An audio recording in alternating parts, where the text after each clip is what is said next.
Grant's claims include sexual acts involving defecation, restraint,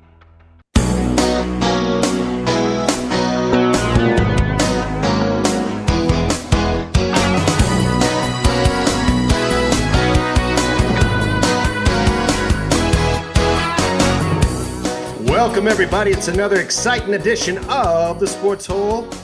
I'm your host, Luke. With me, as always, XFL Jim, Las Vegas Matty Goldberg. What's up, boys? What's going on, gentlemen? What's up, guys? Living life to the fullest. Matty looks like he's got a little bit of a red nose going on. A red nose? What? He's not even an alcoholic. I caught a tan, I must have. It looks good. I'm at the Horseshoe, just hanging. But yeah, man, good weekend. Good It was a weekend, I great weekend. guess. Good weekend of football. College football chaos is like this little bit of a mini chaos week. Yeah, Georgia. Yeah. Like Did you Carson see Beck the? Did you legit see the bad. Did you see the controversy of Georgia? The player that was celebrating with the other team's fans after the game. That was his cousin. That's a lie. That was like his friend from high school. Yeah. Nope. He was Yes. called an idiot by the coach. He was, which, I mean, a lot of people are idiots in that program. Did he look like he was like fully celebrating, or was he just chilling with his buddy? He was full on it looked like he was celebrating, but he could have just been celebrating like me. You know, it's like if you hadn't seen a friend like 5 years. Like, yeah, even if you're in a bad mood. like that. Yeah. It's like, oh my God, it's you. Oh my God. And he started hugging and jumping up and Yeah, down. but your friend just beat your ass. You should be pissed. True. Well, no, I was a fan. Yeah, his friend wasn't a player. It was just a fan. Oh, his friend was a fan. That's even worse. I know. It looked bad. Means his friend was rooting against him. He apologized for it today. Yeah, he made a major He's lucky nobody shuns him. And he did. Kirby called him an idiot. He goes, that guy's an idiot. Never said anything about that for everyone drunk driving, but that's just par for the course for Georgia. Listen, yeah, you got to keep that shit on the okay. Celebrating an opposing team's victory, no bueno, baby. But yeah, good to be here. Yeah, tell us, Matty. I'm just trying to talk some sports. What are you doing there? What are you doing in Vegas? I'll play poker, hang out. It's like a little mini vacation. I've been taking care of my sister's dog, so I have a couple days off. So I figured I might as well come out here. How long are you there for? Till Friday. Flying back Friday. Nice. Yeah. Very nice. I had fun watching college football. That was my weekend. No Nebraska, so you can relax. It's very nice when we're on a bye week. New OC, though. New offensive coordinator. So they fired OC? No, he's the tight ends coach now. They demoted him. Yeah. You know, I never think that actually works. Like, we've seen every interim situation this season hasn't worked. I mean, we look at the Jets. You look at, like, what the Chicago Bears are about to do. I mean, the only time it ever worked was the Bills, like, last year or 2 years ago when they brought in Joe Brady. But those are both professional. Those are all professional organizations, Matty. That's true. Well, college is professional. Yeah. Well, we got Holgo, baby. Dana Holgerson, the OC. Oh, I love it. I hope he's going to be on the field. Oh, I hope so. It's amazing that he moves up so fast. Moves up from like selling used cars to actually back in college football again. Well, some of these guys like Jack Del Rio, I had no idea he got arrested for a D-week. And I had no idea he was he's some sort of weird thing in Wisconsin, like he's like control a coach of, and he's been a football head coach for 2 teams, a DC for a lot of teams. But hopefully it'll work, like sometimes, as a coach, this is a business and you gotta demote guys, you gotta push guys, you gotta stir things up. You don't like results, you gotta do what you gotta do. All right. So I got a question for you guys. Are you happy for Lane Kiffin? Yeah, I mean, he finally got one. He got a big win. There's the guy James Franklin, I don't really think has had that win yet. And for Lane Kiffin, that was the win. because they're kind of like Penn State, where they beat teams they're supposed to beat for the most part, and then they go up against the big boys and they get their ass kicked. And they put a shelling on Georgia. Yeah, did you guys watch that game? Yeah, I Yeah, did. I mean, How bad did it look for Georgia? Terrible. Carson Beck's not good, dude. He's not a good quarterback. We also seeing like in the NFL how good Lad McConkey is. Like he is a good fucking player. Yeah. So missing him, missing Brock Bowers is huge, but Carson Beck looks like he has zero confidence. Cool tattoos, zero confidence. The O-line is also like not up to a Georgia standard offensive line. No. They usually like bully other teams, and they really haven't been able to do that this year. I mean, Georgia loses this next week, they're out of the playoffs like confirmed. Like they play Tennessee this week. That's a tough crazy. game, That's gonna be but a great game. I think they're gonna beat Tennessee. Tennessee are they're up and down each week, and their offense is falling apart. Yeah. So I think Georgia will bounce back big. I don't know. Everybody wants to bury Georgia and Alabama, but I do believe at the end they'll be in the mix somehow. I'm on Alabama like winning the SEC. That's where I'm But at. LSU is toast. I always I don't know why I always root against Brian Kelly, because it's just so funny to see him mad. He's so cocky. That's the problem. So red. Oh, it's a very valid reason, Luke. Yes. When he loses, he can't handle it, and he's a bully, and he's probably a mean they guy. just got their ass handed to him too. They sure did. I would say. Yeah, I had the over in that game. It didn't hit because they barely scored any points whatsoever. I mean, for a Saturday night game where the whole world is watching and it's like the big deal, and this is prime time, LSU, Bama, the place was cleared out by the third quarter. People were out. It was such a blowout. They should have been watching the shit show that was Missouri, Oklahoma. Yeah, the Missouri pulled it off, right? That was a crazy yeah. Did win. You see like the end of that game? Yeah, Missouri's got 2 miracle wins. This was a very stupid game. It was like a weird fumble that lets Missouri come in, win the game. They're behind, but Oklahoma had one similar before that in the fourth quarter. Yeah, I saw that. It was stupid. It was wild. It was everything you want. Oklahoma needs one more win to make a bowl game. And wow. I don't know. I don't remember the last time Oklahoma has not made a bowl. Yeah, well, they'll probably make a bowl. They got to play. They play Alabama and LSU. Those are their next 2 games. They're not going to make a bowl. And like the other Oklahoma school, Oklahoma State officially eliminated. This is only the second time for Mike Gundy that he hasn't made a bowl. His first time being in year 1. He will bounce back. Yeah, I'm going to be hard on Oklahoma State next year. They're really bad. They're really bad this year. Not as bad as Florida State, who is now 1-9. Wow. Clean house. Trounced by Notre Dame. I mean, can you bring Norville back after this? Yes. They're not firing him. They're not firing him. He's got another chance. I don't know about what the guy. Can you have? Like, this team is quit. Like they quit on this season. This is the most quit I've ever seen in a team. You can't lose the locker room though. I don't know if he's fully they're still getting recruits. They're still getting players. There's something about getting DJ. He's just such a downer that it puts the program in a bad spot. Have you ever seen a team go this south this fast? Like they were basically a playoff team last year. They're playing fresh. They're playing everybody at this point. They've packed it up like a month ago. Can it be any worse than Billy Napier at Florida? I mean, he looks clueless. And they say they at least have some wins. He's coming back for sure. He just got crazy. Where was he before? Louisiana. How did he get a job? He stinks. He was good. He was really good at Louisiana. He stinks with Florida. I mean, I feel like he's been kind of coaching himself back. I mean, this Florida team after losing Lagway hurts. I will tell you this: I was impressed with Michigan. I've never seen. I was watching that game. I'm like, I can't remember when the Wolverines were 14-point dogs against Indiana. Right. Oh my. I mean, it's always the other way around, and they covered.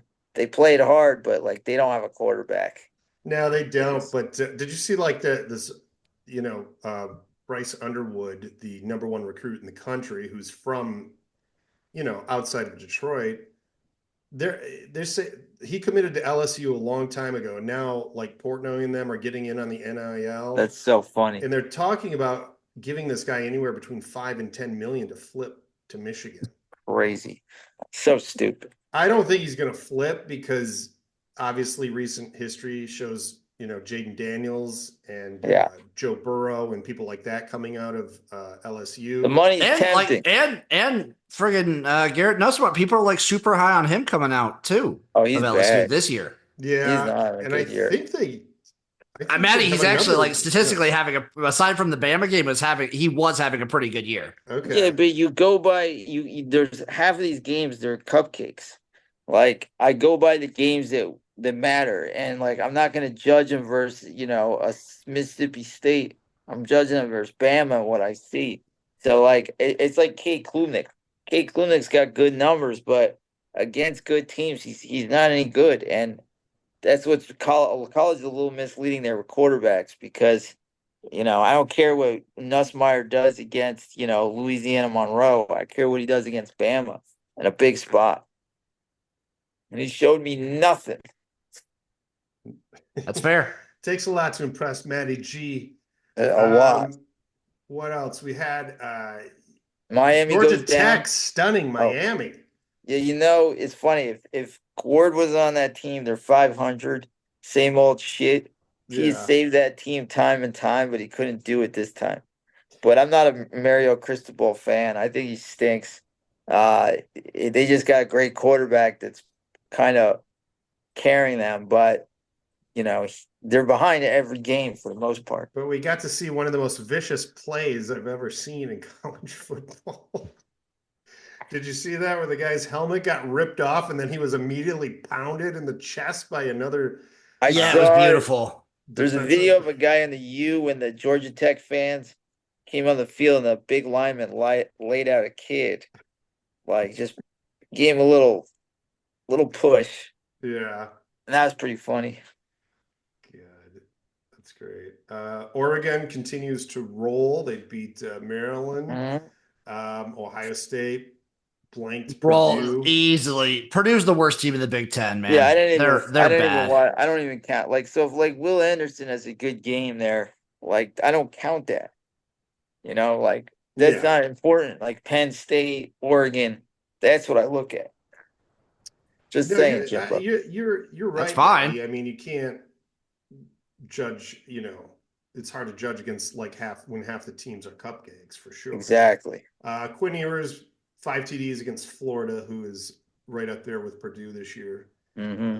I don't know. I mean, they're bad. They're not that bad. They re-quit since Lagway got hurt in the Georgia game.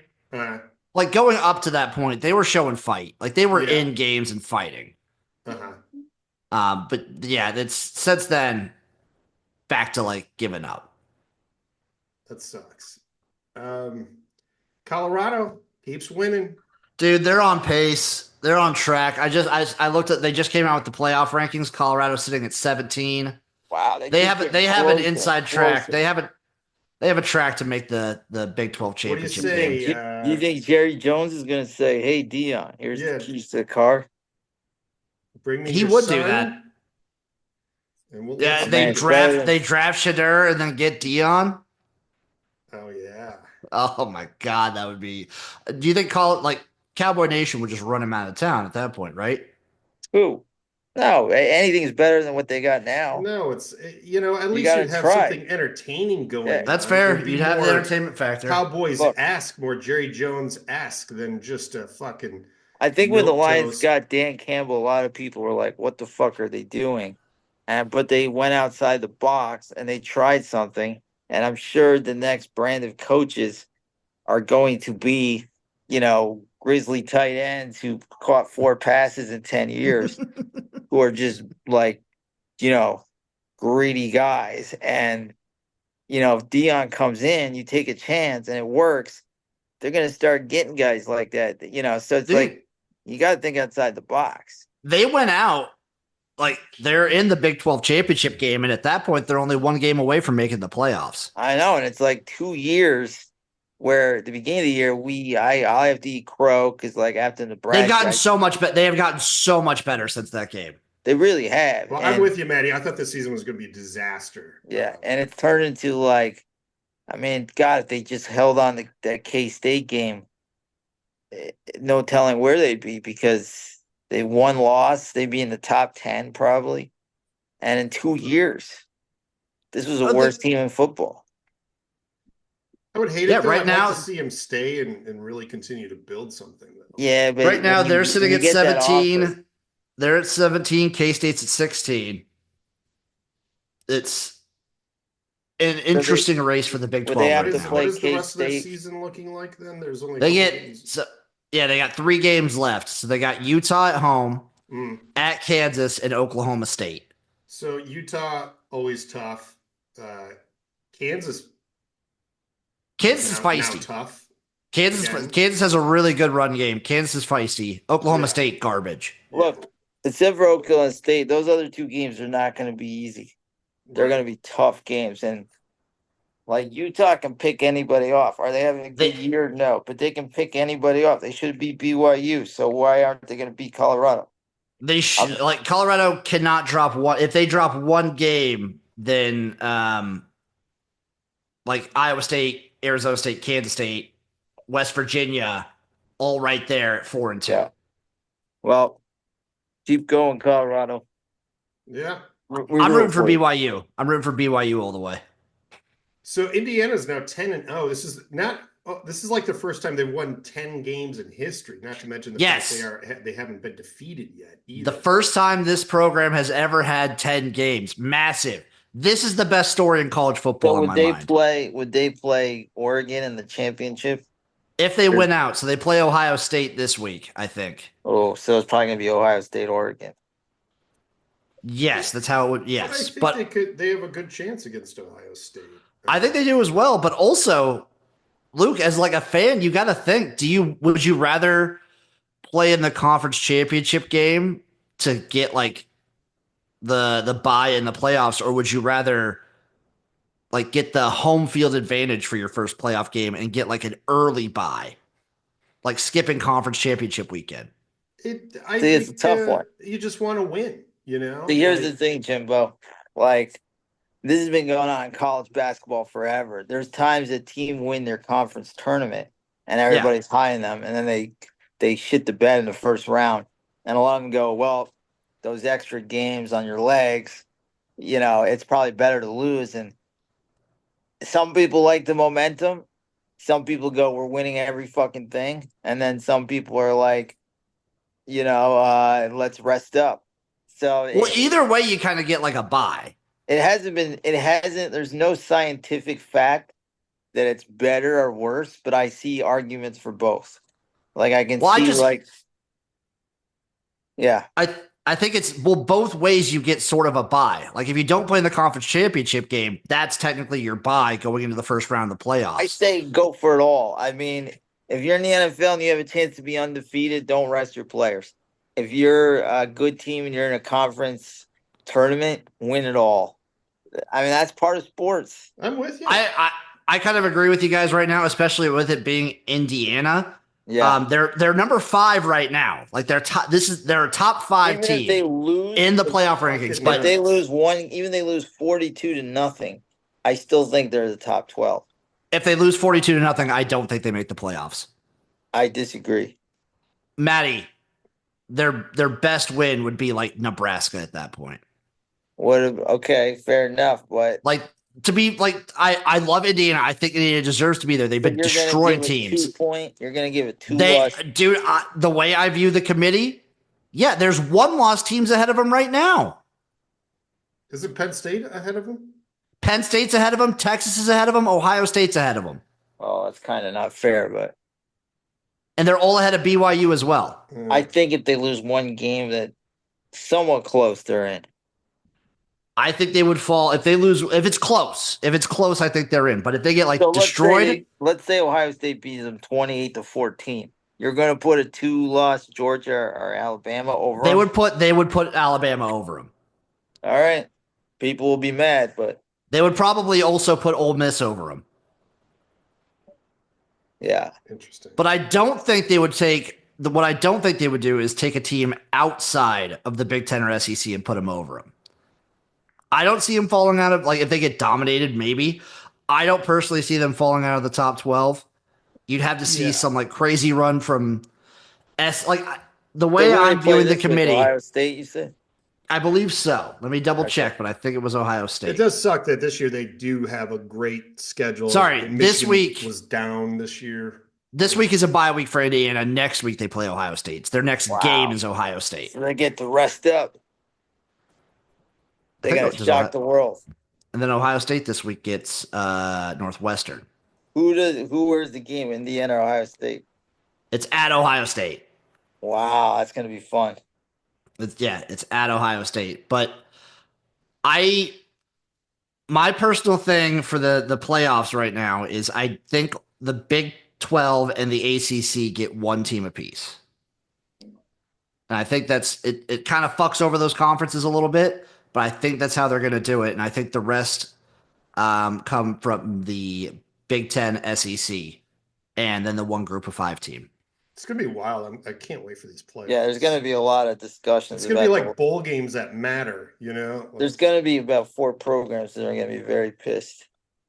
I mean, it's a race too. Like people are just like penciling in Boise State. It's a race to see which G5 team's going to do it. There's going to be 4 teams that the 4 teams that are left out. They're all going to be pissed and all think they have a case. But you know, you got to take care of business. If the playoffs were this week, so Georgia would not be in the playoffs right now. They're at 12, but Boise State's at 13. You have to slot Boise in above them. So Georgia's out, SMU's out, Texas A&M, K-State, Colorado, Clemson, and then a bunch of other like whatevers. Washington State in the top 20, chugging along. They're quiet, a quiet 8-1 season. Where did the U go? Pac-12 is having a good year this year. Where did the U? Oregon State is not having a good year. Or I think Oregon State just got dominated by San Jose State. Are having a good year. Where did the U slip to?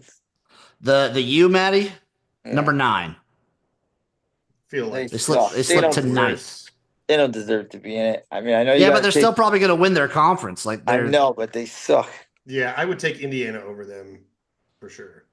Actually, they slipped to they're 5-1 in conference right now. The top 2 in the ACC are SMU and Clemson. That makes sense. Yeah. And then right behind them, sneaking along, Louisville. Don't count out Louisville. Don't count them out. Maddie, you got some gripes in the pros this week, right? Yeah, I was going to talk about the great Caleb Williams, and the generational talent. I'm very concerned about him. How so? It's so amazing that these bad franchises, you know, they on paper like them and the Jets, it's like it's all fixed, and then it never is. It's amazing. It's amazing that these teams remain to be bad. And I watched a lot of the Caleb Williams game, and the Patriots are a very average defense. They've gotten better the last few weeks, but they're not anything special. And I watch him play, and I'm just sitting there. I'm like, does this guy really want to be an NFL quarterback? Like, does he have what it takes to do the work? And it's a lot of work. It's a lot of studying. It's a lot of preparation.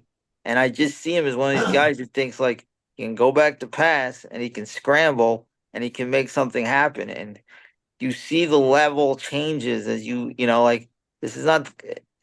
Some guys are amazing high school players. Tate Martell, they go to college, they can't play, and it's like, is Caleb Williams a guy that like can play in college and dominate, and then goes to the NFL and can't do anything? I mean, it's happened before, and he obviously has talent, but does he want to put the work in where you really got to study and you really got to want to throw passes within like 1 to 2 seconds? He holds on the ball. I've never seen it. He holds on the ball like so long, and then he does this stupid scrambling, and it's like, it doesn't work. It's not going to work. Well, how much do you chalk up to just terrible line play, receivers not being able to get separation? Zero. And bad coaching. Yeah. That a little, but at the same time, the best are always the best. Like the best, like nobody ever goes, does Joe Burrow have good or bad coaching? Joe Burrow is just a G. The best guys, wherever they go, they make things happen. Good quarterbacks go on bad teams and turn them around really fast. And just from watching Caleb, and I get it, I don't think Matt Eberflus is a good coach. I don't know much about the OC, but what I'm The one they saying just is, fired? yeah, he got fired, and that's the problem too. When you're getting guys fired because you're not doing well. I mean, they put him with 3 sick receivers: DJ Moore, Keenan Allen, Roma Dunze. That's Cole Kmet is tight end. Swift is a good running back. That's some weapons. Is the line amazing? No, but it's all about getting the ball out fast and hitting your first read. And he's just holding on to the ball. I'm telling you, the kid with the long hair, with the dumb dad, he gives him the better chance to win by far. And you can't play him because you invested so much Well, in apparently Caleb. there's rumblings that some of the offensive players are asking for that. They should. He doesn't know how to play. And it's also like nothing. You have to earn shit. So like you just don't get to play just because you're the number 1 pick. I'm telling you, if they put that other kid in, they will turn it around. Caleb is holding that team back because whether he studies or not, or whether he doesn't study, it doesn't seem like he's studying. He's not getting the ball out fast, and he's playing this hero ball where he thinks he can sit back there and scramble and make things happen. And the NFL don't work like that. He was sacked 9 times this week. And that's on him because he has. It's like, I'm gonna be cheesy, but the art of war, the battle is won before it started. And if like you're at the line and you don't know what's next, you're fucked. Maddie, when I saw him in person, he was wearing a Sesame Street with shirt with Look, he's an Sesame eccentric Street guy. characters. What does that say about him? He's an eccentric guy, and I get like he's not your typical jock, but at the same time, like you're the first pick. You fucking text the punter saying you ain't gonna punt all season. You play a big game. There was rumors you wanted like part of the Bears franchise. You're about to get benched for a free agent rookie. Yeah. And I'm telling you, I know I never played. I'm 5'4". I weigh 90 pounds. I know this fucking game. And I know when a quarterback is holding a team back and they're fucking pissed because he ain't doing homework. He's not studying, he's not prepared, and he's just playing hero ball thinking like his athletic talent can do it. And it's like, this is a whole different ball of wax, man. This is a fucking tough league. Well, you've seen okay, even someone like Bryce Young was showing some improvement this past week. Sometimes sitting out can do well for you. It does. If it's just a couple of games, yep. And it also said like you got to earn shit. Yeah. Like I don't know. Number 1. The problem too is Eberflus is pretty much a lame duck coach. No, and watching Hard Knocks, I was like, this guy doesn't bring anything. Like he doesn't bring that juice to the table. And Yeah, he's he too does. nice. That's the perfect way to say it, Matt. He doesn't have the too juice. Nice. He's really too nice. I watch a lot of Dion. Dion is funny. Dion is fun, but like, you don't fuck with him. Matt Eberflus wants to be. I feel the same way with Mike McDaniel sometimes. Like the coaches that want to be friends with all the players and want to be like, this is still like, this is discipline. This is military. Could you see Belichick coming in next year? Somewhere. I know the Jets are a disaster too. Well, the way the Bears do things, I feel like they'll hire Mike McCarthy. It's amazing that I really believed in them. Like, wow, to put all these weapons and like the Bears have always been an offensive challenge, and now they got 3 receivers and a quarterback. You're like, it's gonna turn around, and it's like, it's weird for like to be a Jets or a Bears fan because you had so much hope, and you're like, this is worse than what we had before, and we made all these improvements. I would be surprised though if they improve. Their like schemes and play calling is just shit too. It's been awful. It is. Those receivers ain't getting open. No. What was the last like good Bears coach? I'm gonna go back to Ditka. Dave Wanstead was pretty good. Oh, Wanstead had a Lovie couple Smith good made the years. Super Bowl. Oh, you go, Lovey. Yeah, he did good, and they got to the NFC Championship game with Jay Cutler. So, they had some good teams in the early 2010s, and then it's been a shit show for probably the last 12 years or so. And I don't know. I mean, they signed Mike Glennon for like 15 mil a year, and that was a joke. And then, they just haven't been able to find a quarterback, and then they get Caleb Williams, and it's crazy that 2 years in a row, the second pick overall is so much better than the first pick. And what I'm seeing from him is like this guy is he's got to make a decision. Like, do you want to be an NFL quarterback, which means doing a lot of homework, or do you want to just be a scrambler and be a bust? I don't know. To me, it almost reminds me of like Manziel.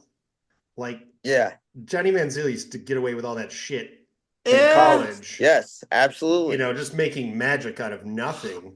And I then wonder- it just doesn't work in the pros. No. I wonder what would have happened to Mahomes if he had to come in and play right away. Because he had he had a lot of similar things in college where his like footwork was awful. He was doing a lot of like crazy shit. Yeah. And look, I you can think get- Alex yeah. Smith helped him clean that up a lot. And yeah, you can get lucky and have Andy Reid. I mean, Andy Reid to me might be That the too. greatest. He might be the greatest coach of all time. But I do think the cream, like Pat Mahomes, is going to be fine. It's not like if Well, Pat he wasn't. Mahomes. Hey, like Maddie, I don't think like going into it, everyone knew he was going to be fine. No, I don't think so. But I'm saying if Pat Mahomes is coached by Mike Eberflus or Matt Eberflus, he's fine. Well, I'm just saying if he doesn't sit out, like because he had a lot of issues that he had to work out coming into the NFL. I look at the Bengals. I look at Zach Taylor, and I'm like, Joe Burrow is having a lights out year, and they're losing games, and I'm like, that's got to be on the coach because if you have an elite quarterback and you're losing, there's something to say about the coach because the NFL is so quarterback. Like the winning teams usually have the best quarterbacks. So what I'm thinking is, what's my point? If you're losing in spite of a good quarterback, So it's probably on the coaching. I don't care who's coaching Joe Burrow. He's putting up fucking numbers. And I know he's got Jamar Chase, but he knows how to play quarterback. He's just smart. He understands the reads, everything. Jalen Daniels got lucky too because everybody talks about Kingsbury, how good he is. But I do think guys like Pat Mahomes, Tom Brady, Aaron Rodgers, when he was younger, you can put them on any fucking team with any coach, and because they're so good, they'll rise to the top. I mean, Aaron Rodgers made Nathaniel Hackett a head coach. Think about how do you that. feel about the Jets now? The Jets are laughably, horrifically, like just a sad, disgusting cesspool of like, I don't know if I gave it any more. How much longer are they locked in with Aaron Rodgers here? Just another year or so? Yeah, you know what is funny is like this guy Jeff Ulbrich is so dumb because they give him the interim job and he's staying as a defensive coordinator, and obviously he seems overmatched doing both. It's like you get one opportunity. You're gonna get one opportunity to be a head coach. And this is your like tryout. And if even you go 500, you might get a job in the future. But this is so awful that he's never going to get another job. And it's like, if you're going to be head coach, move somebody up to DC because the defense went from one of the best to like Swiss cheese. Unless Arizona's really that good. Arizona's turning it on. I do think Arizona could be that good. They're very good, and their coach is very good. I also think Kyler Murray is one of my favorite quarterbacks to watch. He's just extremely entertaining. He's so fun, dude. Yeah. He's so fun. When he cares, he's great.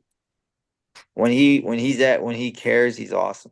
When he's locked in, he's so fun. They dominated that game. That game was just a beat down. There was the second games of the 4 o'clock games Dallas is terrible. The Jets are terrible. It was the Titans. Yeah. The Steelers. Russ, baby. Yep, he's back. That was Three the game of the TDs. day. He's And then looking the good. Bucks 49ers. I give Baker Mayfield credit because he's got no wide receivers. He's been playing great. Do They you think lost. Bowles is in trouble? Yeah, Should be. It seems to Should be a be. diminishing returns with these teams. because Like they got a good offense, and they can sign Baker Mayfield. He's got a home now, so yeah. They better, dude. I've been a Baker fan since forever. And yeah, to see him like trying his hard, like he's doing so much with with so little right now. so little, very impressive. He's got Cade Otton. Oh, Jared by the way, Goff Sean to, Murphy came to visit me. Oh wait, hold on. Sean Should I- Murphy news. Can I just break the sports of Sean Murphy news? Yes. So he came and he was very normal. Hold But on, he's Maddie. Refresh to the Who is listeners. Sean Murphy? Who is Sean Sean Murphy? For the first time listeners? We did a podcast with him 2 years ago. He was an old friend of mine. He Whole went to series of podcasts. I shouldn't Evergreen dox his name. podcasts. Go check those out, people. They're Yeah. evergreen. Yeah, he went to the Dominican Republic and he blew like 20 grand on hookers, and he got arrested a few times, and he had a boner working as a security guard. He got fired. He For having a masturbated in boner. jail. Then he's like, I don't do Beat off coke. in a- And then in a Dominican Republican jail. so he's really in the pool halls. Yeah. Like he now thinks he's like I think I'm a poker player. He thinks It's he's in the way that you use it. yeah. I asked him about that movie. He likes it. Sean. So he took me to a pool hall, which is hard to get me out of the house, as you know. So we went to one in like Glendale, and it was very odd, but whatever. And I then like those kind of places. so he was pretty low key. And then the last night, at like he fell asleep at 8 o'clock, and he wakes up at 11 p.m. and he's like, I want to go to a pool hall. So I was like, oh shit. He was drinking all night too. So he left, and he said he'd be back in an hour. Of course, he didn't come back till like 5 in the morning. And I was worried. It was like Wait, 3 you left a.m. at like 11 a.m.? No, 11 p.m. Oh, 11 p.m. Okay. Yeah. So I was nervous, you know I am. I thought it might be like with casting again, Oh boy. So at 3 a.m. I woke up. I'm like, should I text him? I'm like, no, because he's a grown ass man. Like I can't, But he came in at like 5 and he found a karaoke / pool hall.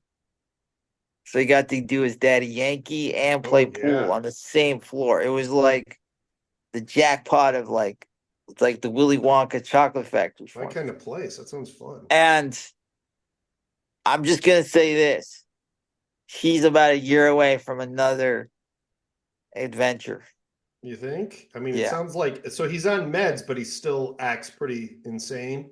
He seems like he's trying to calm himself down, but he's jonesing for that one more adventure. Yeah, I had a buddy like that. He was always in and out of recovery, and Yeah.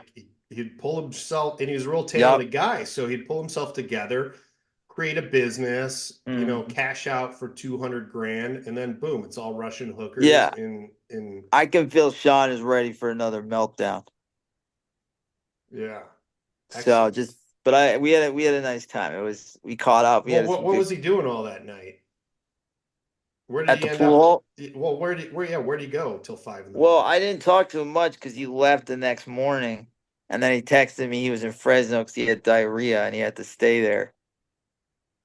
But he said, he got in, and all I know is like I was half asleep. I'm like, "What's up?" And he's like, "I found the pool hall with karaoke on the same floor. It was like heaven." And I'm like, "Oh my god, he's in his element. He's got to do his gasolina." Yeah. So, and I'm like, okay, he's about a year away from doing something stupid again. Well, and we'll be here waiting for it. Yeah, as Richard Marx You need that extra $100, man. I'll be waiting for you. All right, let's wrap up the NFL. Goff throws 5 INTs, and the Lions You know what, though? still Gutsy win. win. What Gutsy universe are we win. living in? That's that is the marking of a great team. Is if your It is. quarterback plays like shit like that, Yeah. has Yep. 5 INTs, you still pull out the win. And you still believe in That's them, and you a still solid get the team, dub. the Texans too. So And the Chiefs keep winning by somehow, some way. They insane.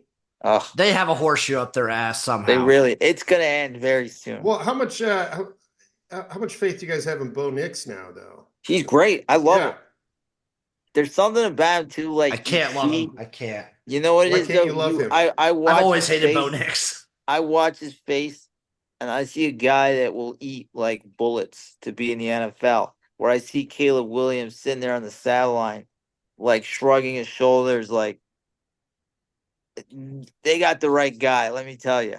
Jim, why do you hate Bo Nix so much? I just hated him since his time at Auburn. What like, about him? He was though? built Is it up his like face? so. He was never that great in college. Okay. He had a great Oregon season. Yeah, one good season at Oregon. He had a bad time at and Auburn. who could he beat at Oregon, Matty?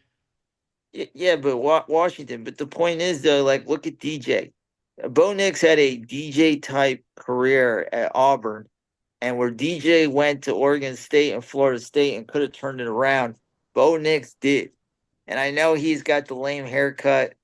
I know, whatever about him you don't like, but I'm telling you, watching him play, he is good. He'll eat nails for breakfast. He's just one of those guys that you want on your team. I don't want a guy who eats nails for breakfast. But if his dick, I'll quote the movie Parenthood. If his dick fell off, he'd be out there kicking ass. I don't know what that means. He's dedicated. Okay. It was a big Sunday for spring football as well. Oh, Jim, fill us in. Jake Bates. Jake Bates for the fucking Lions, baby. Yes. By the way, he wasn't the only one because Parker Romo also hit game-winning field goal for the Vikings. Wow. His speech was all about Jesus. It was intense. He's a big Jesus guy. That Bates guy. They asked him about the 2 kicks, and it was just all about Jesus. He said, "My journey is through Jesus." Do you think he voted for Trump? No. Think he voted and then we had like Kevontae Turpin still killing it in the return game. For Ralph Nader. Yeah. Jeremiah Parms. I love that. This is like the first XFL when everybody's like, "He hate me is on the Eagles," and he returned a kick for 30 yards. But nobody knows his real name. God, I remember it. Kevontae Turpin is averaging the highest kickoff return average in the league. So I knew he hate me's name, and now it's slipping me. It sucks. We also had some other guys getting starts. It was a good week for spring football. Not a good week for Florida basketball coach Todd Golden. What happened with him? He's been accused of like stalking co-eds and like, oh boy, like taking pictures of them when they're out and about and then sending them to them through Instagram and then showing up to places he knows they're going to be and making unwanted sexual advances. The students? Yeah, I guess. I mean, the article wasn't super specific, but it doesn't sound good. No. And it's one of those Title IX things, so they keep things hush hush. Sure. So it just sucks in case he is innocent that all this shit is out there. I don't know. Well, I guess there'll be more coming out. Yeah, there will. He's still coaching. Florida's not found it bad enough to not let him coach yet. Well, they didn't get rid of Aaron Hernandez. No. Hey, if Aaron Hernandez can get through the system, so can Todd Golden. Cleveland Cavs are now 12-0 in the NBA. Pretty impressive. Looking really good. Yeah, great team basketball. And coming up on Friday, it's the fight of the century. Jake Paul and Mike Tyson. Why do I not find this appealing at all? They're finally doing it, huh? Yeah. I think Mike Tyson will kill him, but what do I know? Can you imagine what this thing's going to look like if it goes over like 2 rounds? What time does it start? Oh, I have no idea. I'm flying fights Friday ever night. Start on time though? I always feel like every time I tune in, there's like another late. 3 hours before the main event. Yeah, I hope it starts late because I'm flying on Friday. I don't care that much, but if it's on for shits and giggles, I'll definitely watch it. Maybe it's in Vegas. Maybe you just go to it. Maybe we'll see.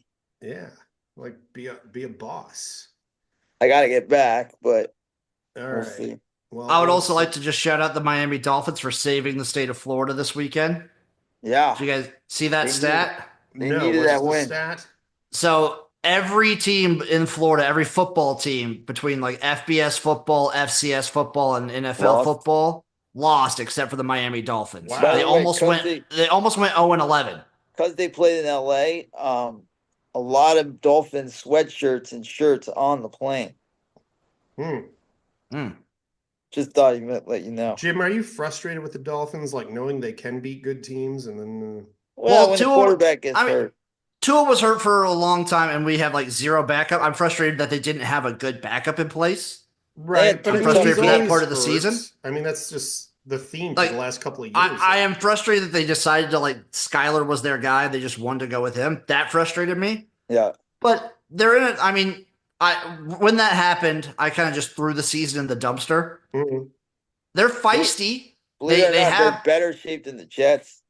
Yeah, they're better. They're better shape than the Jets. I will say this: when Tua threw that pick and went for the tackle, I bit my teeth and almost gasped. You're thinking about it, you're like, what are you doing? I just think at this point Tua craves head injuries. Here's the thing: nobody would have a problem. He might be addicted to concussions. As soon as he throws a pick, nobody would have a problem with him if he just ran off the field. Everybody would understand. And I think he was right next to out of bounds. You could push. Yeah, the guy it's out like, of bounds what are you doing? I think Tua just craves head injuries. You're putting your head right against the guy's He's just knee. doubling down. He's like, maybe if I just go to the extreme, it'll just correct itself. I just don't know. Maybe there's a path for the Dolphins, but I don't believe. I'm just I'm not holding my breath. Second in the they're division not still, I think, right? Yeah, but they notoriously cannot beat the Bills, and if you don't win the division with what the Dolphins have right now, I'm just they're not making the playoffs. This is just kind of a tossed season. All right. Speaking of tossing, if they go crazy and go on a stretch, though, I can see myself buying back in. They have the Raiders, Patriots. They could go over the Rams, Raiders, Patriots. They could win all three of those. I'll be buying in an extra game. They could get 9-8 maybe, but what's going to happen, Maddie? For as a Dolphins fan, they're going to beat the Raiders. They're going to beat the Patriots. I'm going to be buying back in. Yeah. And then on November 28th, they play at Green Bay. That's a hard one. And they're going to lose that one. And then I'm going to whatever. As long as you're mathematically in, you keep playing. You keep believing until you're mathematically not in. That's right. Dude, 3 That's the way I look at it. They're 3-6. As long as you're mathematically There's a lot of shit teams in the NFL, especially the AFC, but 3-6 is rough. It's whatever.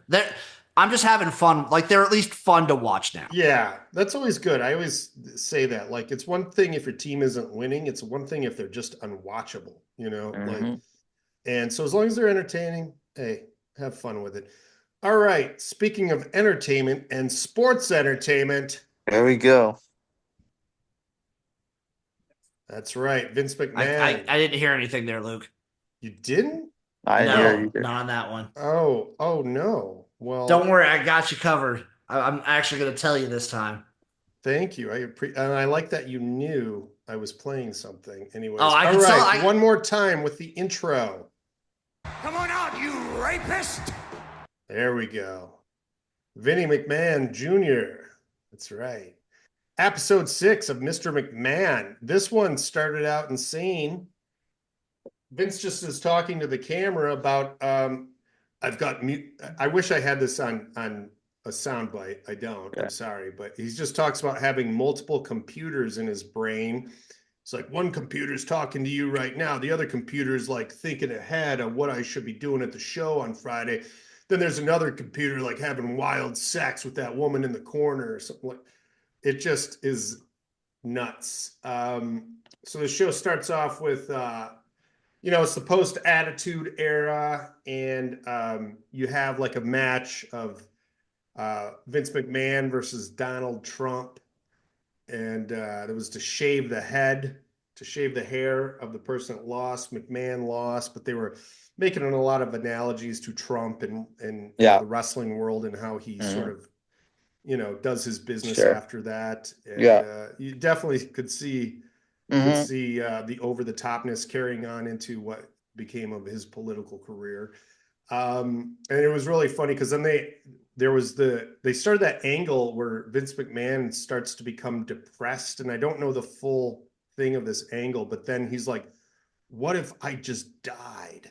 And then he gets into a limo and the limo blows up, and like everyone was scared for him, and like Trump even called to make sure he was okay.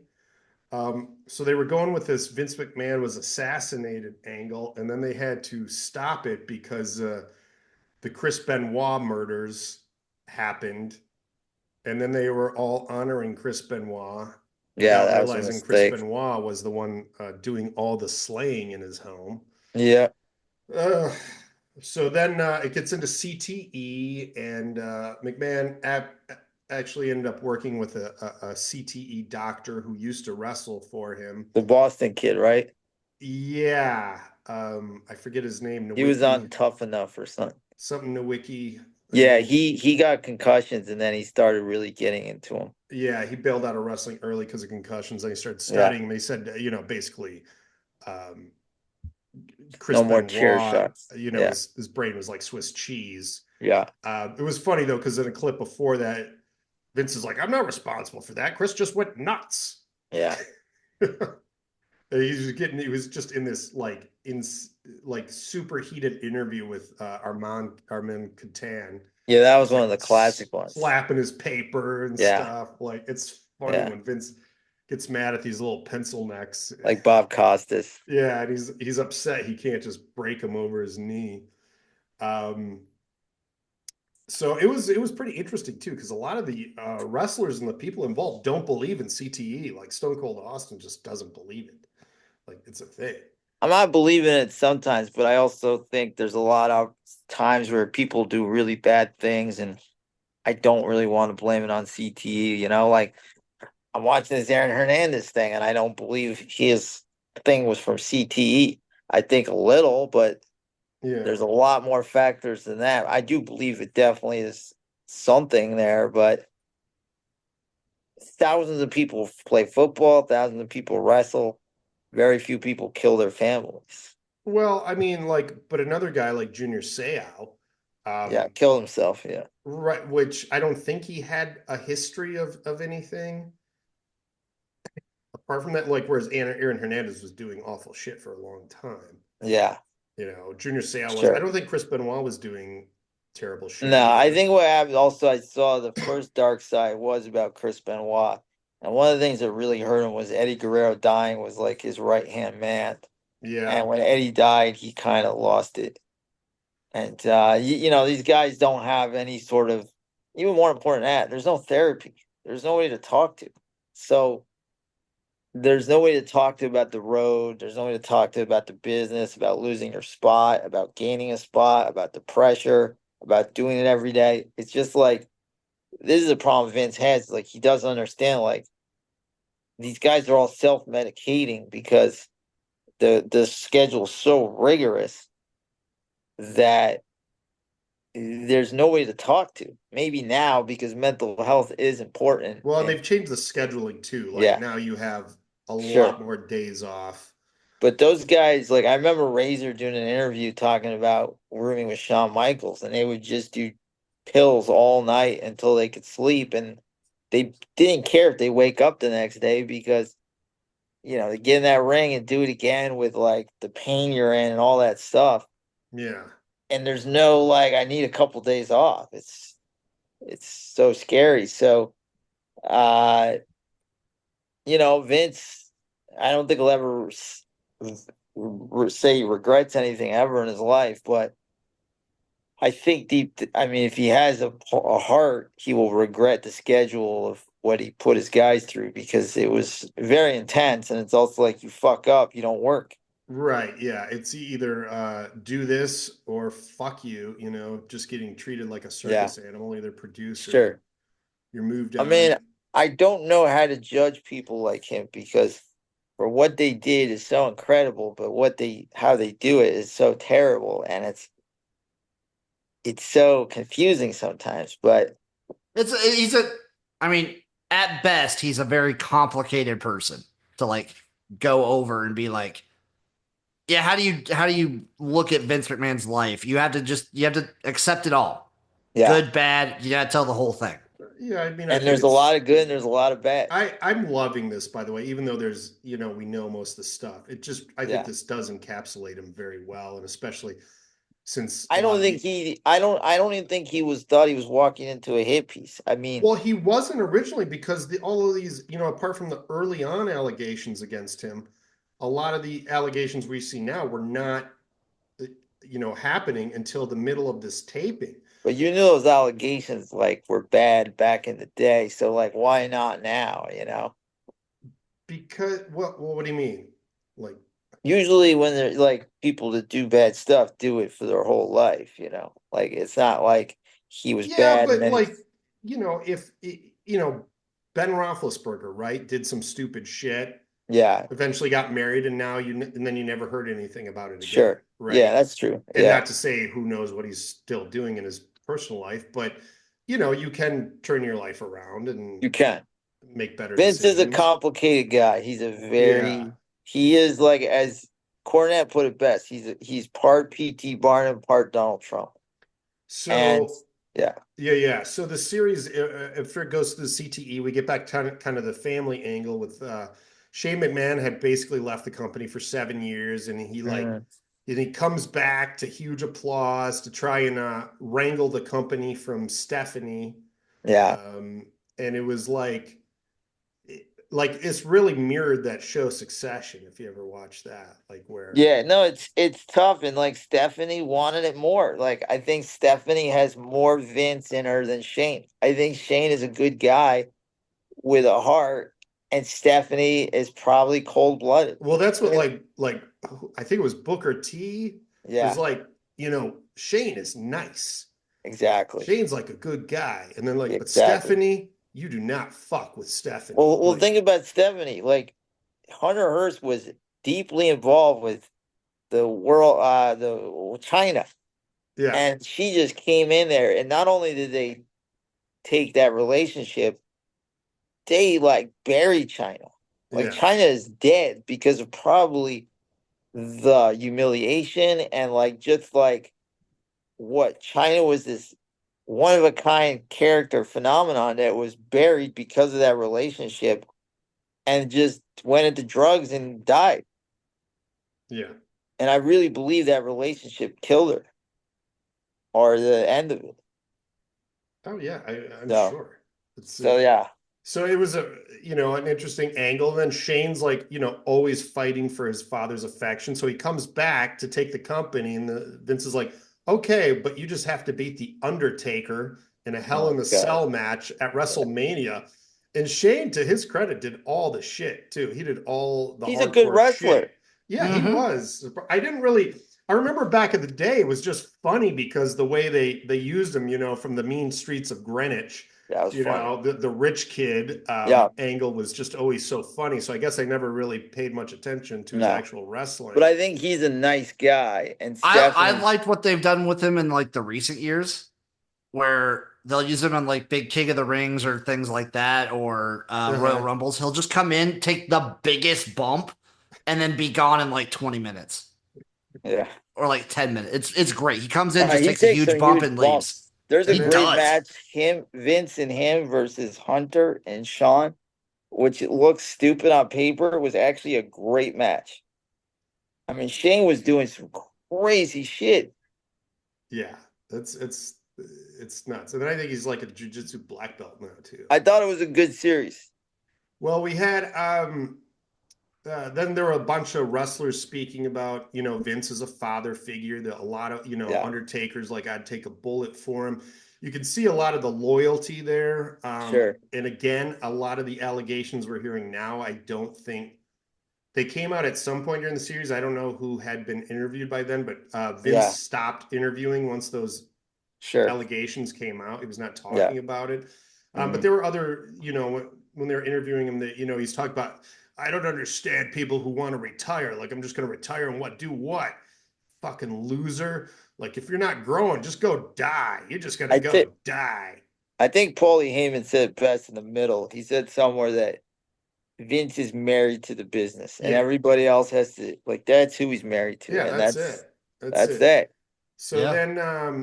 then the lawsuits start showing up in this documentary, the $3 million hush money from Yeah, over an affair. He had showed naked photos of himself to a sun tanning attendant. yeah, And then they talked about how he would try to blur his storylines, like to blur reality, where he shows women making up allegations against other wrestlers or something like that in crazy. as part of the storyline. It's like the Louis C.K. move where you just sort of show them a little bit of who you are, but then just sort of try to make it charming or something. I don't know. Um, and then there was up to $12 million lawsuit from uh, he was going in and out, like he would retire and then he would unretire, and then yeah, then that then they had the trafficking allegations and quid pro quo for sex and all the dirty texts that we've read on air here hit. He comes back, and then Stephanie resigns because he comes back, essentially. And then they finally do sell the company to Endeavor, which is Ari Emanuel's company. So he's out completely. The inspiration for Ari Is Gold Stephanie and out? Entourage. I don't know where everybody stands today because Wow. because Vince came back and he was working with TKO, which was their new company. Yeah. Um, and then more allegations hit again, and then McMahon fully resigned at that point. There was Yeah. another allegation from this wrestler, Ashley, who said she was raped during a military tour of WWE, and it was covered up by the company, and then she was just found dead later on. Ugh. Then her lawyer came out with all that. I never heard of that. And then then they gave her demeaning storylines after she tried to, say something because she was raped by like a WWE doctor. Oh, Um, and like they were interviewing Bruce Pritchard, who is like his right hand man. yeah, I know Bruce. Yeah, Brother Love, and then or is that his brother? Yes. But he's like, this is a bullshit series. You're just seeing because nobody talks about when my wife had cancer 20 years ago, and Vince made sure she had the best doctors. She was given a 4-year prognosis, and here she is 20 years later. Like Vince clearly was very good. Like he definitely. There's good and bad. Well, he was good to the people that were loyal to him. He made sure, he knew how to keep people loyal, apparently. Yeah. But since everything came out, he sold all of his shares too. He still had a bunch of shares in the company. Yeah. Stephanie is out, by the way, Maddie. Gotcha. I can't even watch it. I think Shane's so still involved boring. in AEW though, right? Yeah, I think he's going there. Yeah. But WWE has been so boring the last 10 years. I don't even watch it. But they say that the company's doing great without him. I think Hunter's actually running things though. Who is? Triple H. Oh, wow. Okay. Well, so. hopefully it will keep going. Jim, do you know if that's true? The CEO is right now, I think it is Nick Khan.